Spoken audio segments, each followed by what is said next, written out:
feel like I've not worn anything colourful enough for this interview. It's funny because I'm the least colourful person in the world, and yet. Yeah, because you've achieved this kind of quite rare, difficult thing, which is to be stylistic and visually quite striking, but not at the expense of the substance, which is actually quite a hard thing to get right. But was that a tricky balance? Was that something you were quite conscious about, to make a film that was aesthetically quite sort of, quite striking, but not at the expense of the characters or the kind of development in that regard? Oh, thank you. I so appreciate that.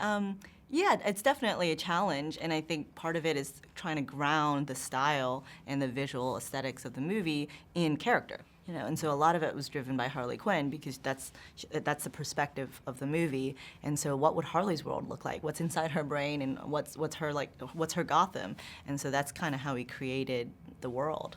Yeah. Because it's an incredible ensemble, and I like, so Margot's brilliant, and Ewan McGregor's sort of playing a role. It felt like you just gave him this kind of free rein to just be a bit sort of devilish. Yes, I love that word. I haven't seen him like this for years, because he manages to portray that quite sort of erratic, quite eccentric character so well. I was wondering about giving him that free rein, but obviously containing him and being in character, but also letting him go away with it sometimes. Totally. That's kind of what we did with everyone, I think. Really respecting the actors and their process and having fun on set and getting to play. So yeah, Ewan really took it and ran with it. He had a lot of fun, I think. He's wickedly funny. There's a bunch of wonderful funny lines in the movie that he just improv'd or found on the day. And yeah, I think it was just really, really fun to watch him work.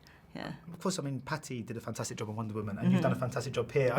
DC is sort of, in regards to the sort of superhero movies, they've given the two sort of female filmmakers the tools to tell these huge stories. Do you think now that this is going to encourage more studios to follow suit? And because not that they needed to any proof, but there is actual proof now that box office receipts are coming in, critics are adoring these movies, fans are loving these films. That now there should be more opportunities like this for female filmmakers. Gosh, I hope so. I really hope so. Yeah, and I think this is this year will be a big one. Obviously, there's lots of Easter eggs, but did you have quite fun was it quite fun putting that sort of stuff in there for the fans? Yeah. Absolutely, and this movie can take it. It's a little bit of everything, and so it was really, really fun to drop these little details in there. Yeah. And there were rumours of Batgirl with Kristen Stewart linked to the role. I was just wondering at what stage that was dropped, or if there were conversations that you took part in about that character potentially appearing in this movie. Yeah, that was above my pay grade, to be honest. By the time I had seen the script and I was involved, it was always Renee Montoya. Yeah.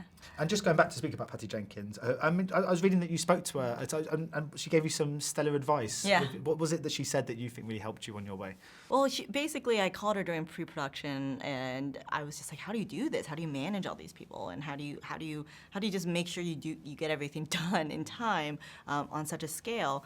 And a little bit of imposter syndrome happening for sure. And she just said, you're the director, and you know this movie better than anyone because of the conversations you have, because of the role that you have, and you need to be confident in that. And do you reckon we might be seeing more Harley Quinn potentially now? Obviously, there's this group and the Birds of Prey. There seems lots of scope for not just not Harley Quinn movies, but they're all great characters that could lead on to various projects effectively. Yeah, I sure hope so. I think hopefully people fall in love with these characters and just want to see them again. Yeah. So just very finally, this theme of teamwork. Because in these movies, so often it's a kind of lone sort of, one person against the world, isn't it? Sort of that Batman trying to save the world all That's on his own. true, yeah. And in this instance, it felt like this was about coming together, which is quite rare actually in many ways in the superhero genre. Yeah, that's so true. I like that about it, and we sort of flip the stakes too. It's not the universe that they're trying to save. They're just trying to save this one girl, and I really like that. And yeah, it's absolutely about teamwork, and it's about women trusting each other and finding out that they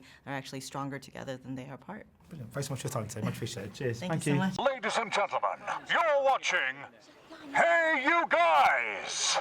Hey You Guys, huh? Hey, you guys. Is that from the Goonies? It is indeed, yes. Nice.